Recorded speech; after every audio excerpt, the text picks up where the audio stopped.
Alright guys, so I've got some equipment in the shop. I'm not sure that I've covered it before. I may have mentioned it briefly in a video or two, but basically I'm starting to get three-phase equipment in the shop. I have a mill and a lathe that both need three-phase.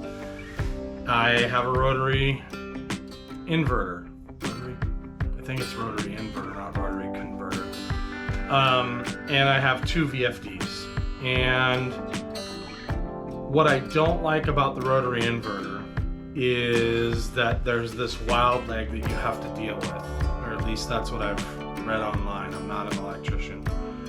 And the wild leg, I think, is the voltage. It may be the voltage and the amperage, I'm not sure. I don't want to deal with that. I don't want to have to try to remember what leg is the wild leg and wire for that. I know that I think that it's only 120 equipment inside the mill or the lathe that would be sensitive to that, but just don't want to deal with it. And I don't like the idea of having to kind of start the motor up out there and then power a circuit. I don't know why, it just feels like there's both noise and a lot of extra wiring that would go along with a rotary phase converter. And I'm not by any means rich, and I feel like that size of wiring is very expensive. In fact, I've considered multiple times bringing the voltage up inside the three-phase system to 480. Unfortunately, the 240 to 480 transformers are about $1,000 used, and so that's just not feasible right now. What I do like about the 480 distribution system would be that my wiring is cut way down, but I'm not really saving anything because I'm spending $1,000 on a transformer. At least not right now. If a person had a bigger shop, I think between line loss and conductor size, going to 480 probably is worth it. But I have a tiny little shop, and so that's just not going to happen. I looked into it, not going to happen. So I think the ultimate goal, the wish for me, would be to come up with a fairly simple PLC controlled system.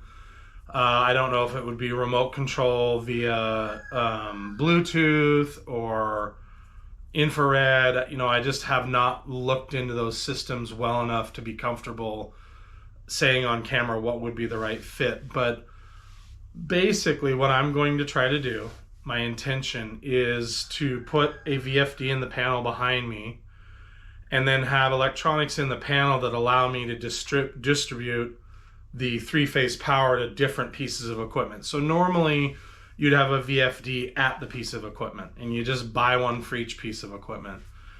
And I do understand why that's done, because the control of the VFD is done right at the piece of equipment.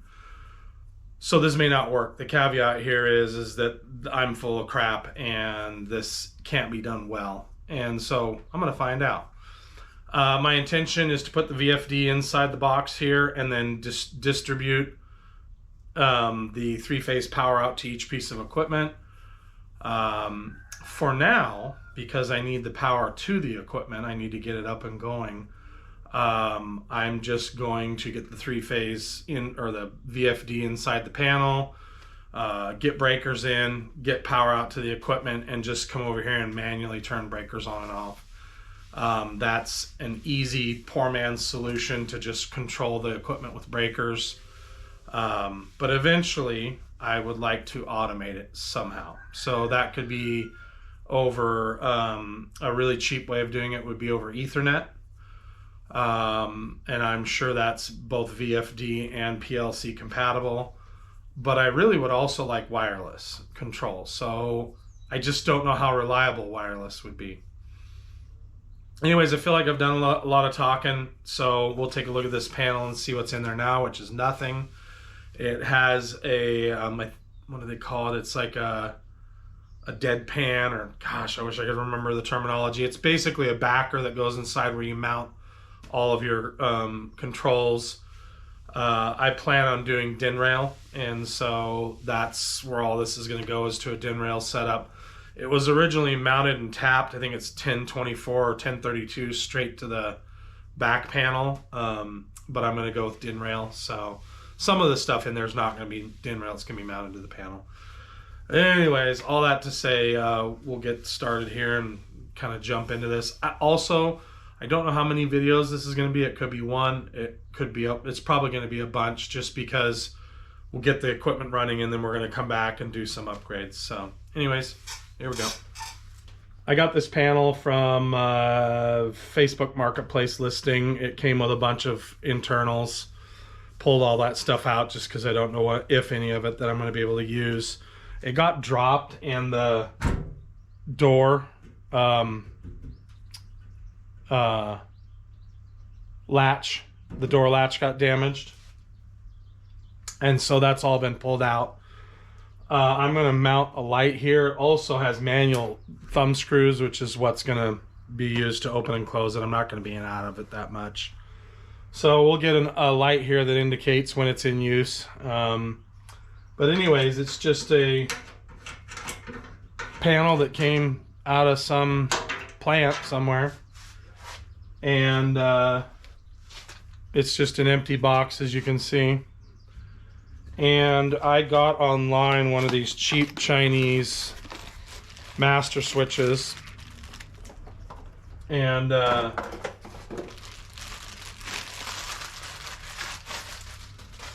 it's way overkill. It's a 100 amp master switch, but I just don't want. It was just as cheap as the 60 or the 45 amp or the 30 amp. I think it might have been an extra $10 to get a 100 amp one. So the master switch is going to go over here on the side, and that's where I'm going to control the power in. I thought about putting it on top, but it'll collect dust, I think, more.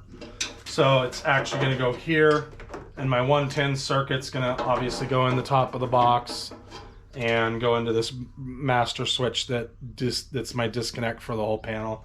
And it's got a lockout tag out right here. So if I actually cared and wanted to be able to disconnect it and tag it out, I could through this section right here. So cheap Chinese crap, but I mean, 100 amp breaker for like 30 or 40 bucks, who could beat that? So the goal today is to get that in and be able to bring my power in from the top and get this thing, get at least power inside the box. And also, I totally get that Romex is not, in fact, I should cover that because I'm sure there will be a lot of electrical guys that go bananas and they're held to a different standard.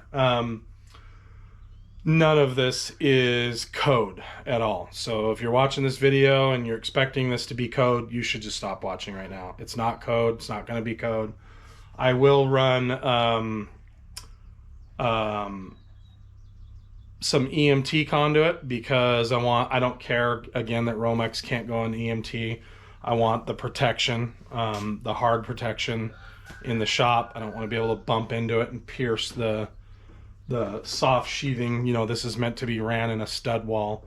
So this Romex is going to go in some EMT. It comes in from the attic space, and so it's still Romex up there.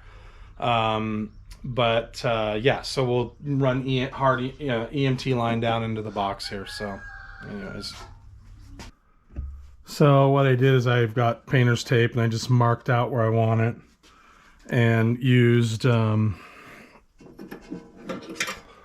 Harbor Freight T-square thingy and laid it out. So this is where my button's gonna go. It's 3 inches down and 3 inches down to center and 2 inches back to center. So that's where this thing's gonna go for my power cutoff. All right, guys. Hopefully you can see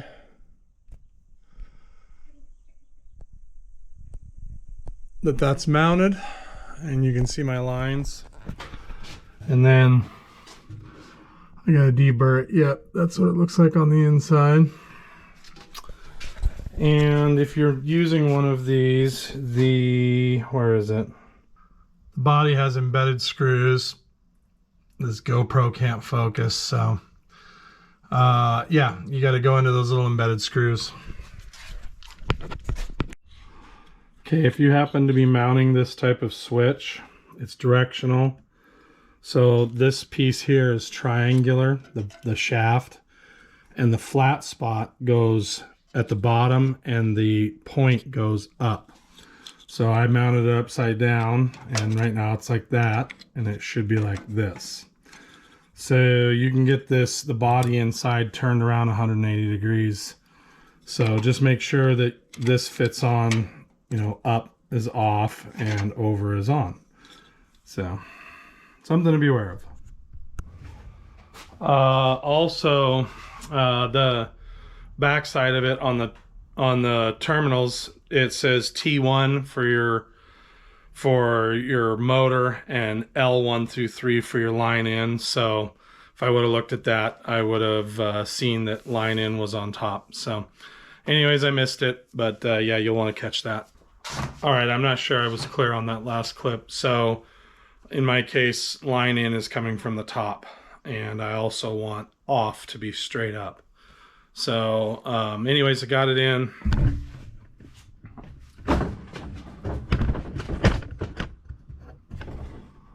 So that's how it looks, and then that's on, that's off. That cuts power to the entire box.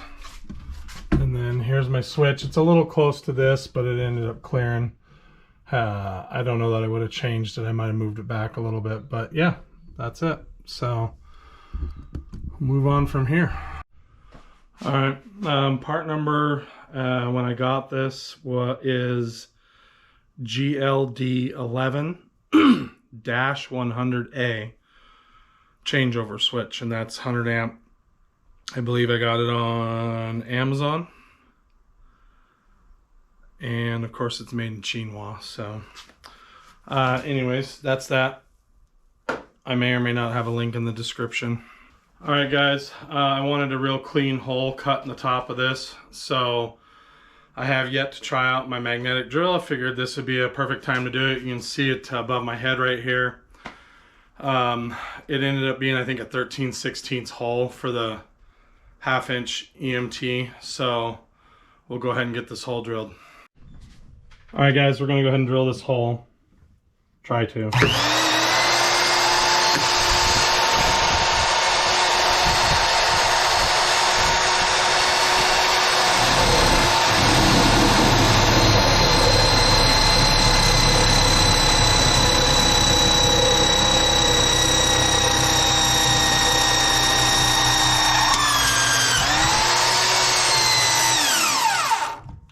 That was pretty sweet.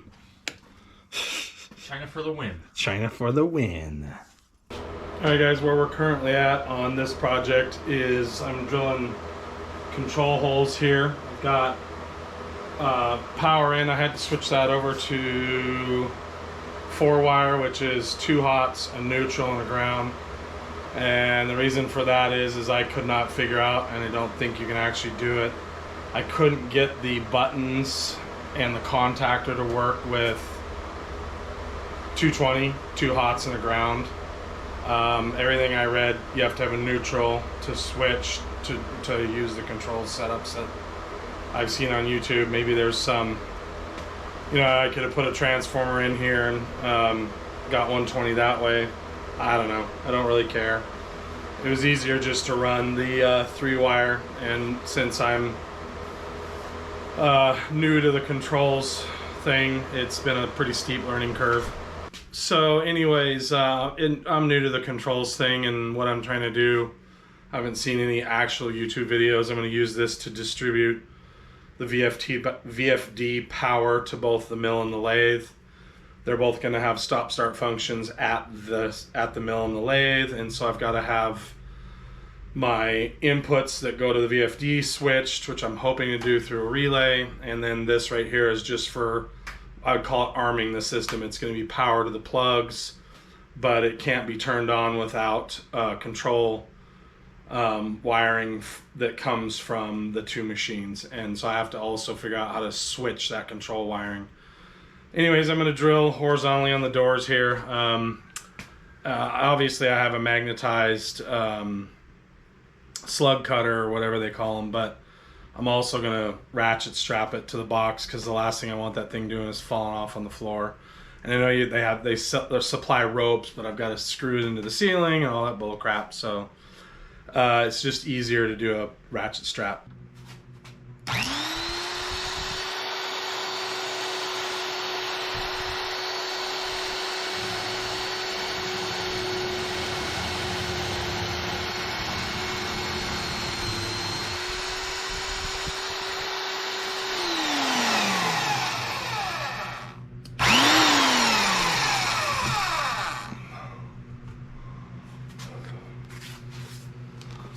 It's wanting to walk.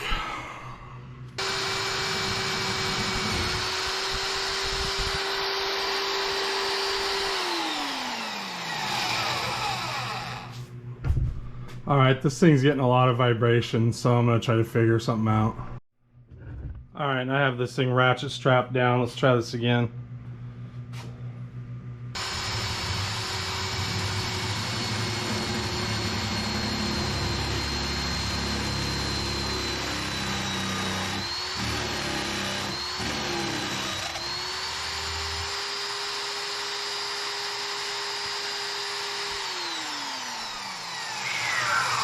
That did not go super well. Okay, so I got lots of vibration. I'm not sure why. This may be something to do with this door, but the hole's punched. We'll see if it fits. Okay, that first hole was in an existing hole, so I'm not sure that caused it to wander. We'll see how this one goes.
Whoops, looks like I'm not quite level here. Yeah, sorry about the sweat and light, probably it's all bad, but that one went better. There's just not, it's able to flex and deflect the metal back, and the drill tips back, and I think those cheap plug cutters I have aren't very sharp. I'm not quite sure, because when I pushed on it with my hand, it definitely cut better. I was able to deflect the bit back into the material. So this box may be a little harder steel than like a I-beam. Obviously the mill scale on an I-beam is pretty hard, but it cut okay. Wasn't great, wasn't terrible. It had a lot of chatter till I pushed on the head and kind of put pressure on it. So it may have been the sheet metal deflecting. Anyways, I definitely would use a ratchet strap when you're working on sheet metal. There's just not enough magnetism. All right, my changeover switch ended up being about a 3/8 bit because it's square. So I drilled a pilot hole, gonna drill a 3/8 hole right here. This is where the switch is gonna go, on off's there. This hole is just for the shaft. You also have to mark and drill these small holes to actually mount it, to position it. So I got to do that next. I cut my tape off, I think, a little bit too low, so I can remove all this. I thought maybe I was gonna have to use the magnet. Thought I was gonna have to use the magnet drill, but I didn't end up having to for this changeover switch. I think this is a 60 amp switch because it's got to run the power through it to the machine. So we'll see if it works or not. It's Chinesium. All right, guys. My shoulder's kind of covering it. I got the buttons installed. I'll kind of go through them. Stop, start. This switches between the equipment. Obviously you can't switch it under load because the VFD won't handle switching under a load or even power being pulled without it turning the power on. So we'll go through kind of what I had to do here. So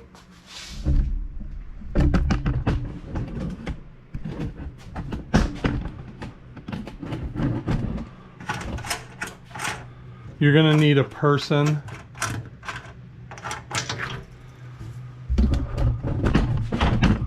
You're gonna need a person to help you center these holes. So I drilled the center hole for this, which is a 3/8 bit. I then drilled these, are 4mm. I believe that's 11/64. I had my son center punch one of the holes, drilled it, and then put a bolt in it, and then populated the rest of the holes so that this would be square to this edge. You know, this is squared up. And then the other thing is you're going to want to have one of those eyeglass screwdrivers for some of the operations here. Not this in particular, this mounted normally, but these. So when I pop one of these off, you'll see that it's got a plastic nut. These little set screws basically keep the plastic nut from backing off. The little set screws will take one of those eyeglass screwdrivers, and those can be rotated anyways. I made it so that the release button's up. So green, which is normally open, red, which is normally closed. Switching for the power. I don't have any relays, or I don't have the contactor or anything in yet. I do have the VFD. I had to mount that sideways because of space constraints. I have it's either a 60 or 100 amp on-off main disconnect, so that actually switches power. And this needs to be changed over to 3-wire. Right now it's just 2-wire. So I got a little bit of work to do, but basically we're moving forward. So I will keep you guys kind of in the loop as I'm working through this. At this point I've got to hook wires up across the door here. Got to make a little hoop across here and then come out to this equipment here. And then that's going to go back here to the power of the VFD. So I'm going to have some thicker gauge wire here. It's going to have to be braided. Some of this is going to be solid core wire because it doesn't really matter. I mean, sure, it matters to somebody, but it doesn't matter to me. So some of the interconnect between some of the switches is going to be solid house wiring. Some will be what I call soft wire or braided wire, or braided multi-conductor wire that you would use in a power system where the wires need to flex. I'm trying to think of anything else right now. Yeah, so that's it. I'm going to get these hooked up, get the switches working, figure out how the LEDs work, because when the power's not routed through the switches, the red LED has to be illuminated, and then when the green switch is latched or however that works, there's got to be power up here. So I don't have the diagram and I haven't even drawn it yet, but I'm going to need to do that. So yeah, we'll get a ladder diagram drawn and we'll get that. I'll display it on the screen or something like that.